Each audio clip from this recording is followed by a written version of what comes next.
وإنه في أم الكتاب لدينا لعلي حكيم. أفنضرب عنكم الذكر صفحا أن كنتم قوما مسرفين.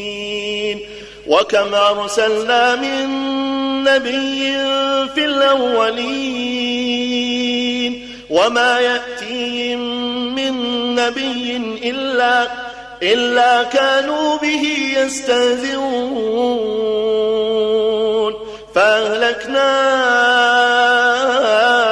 أشد منهم بطشا ومضى مثل الأولين.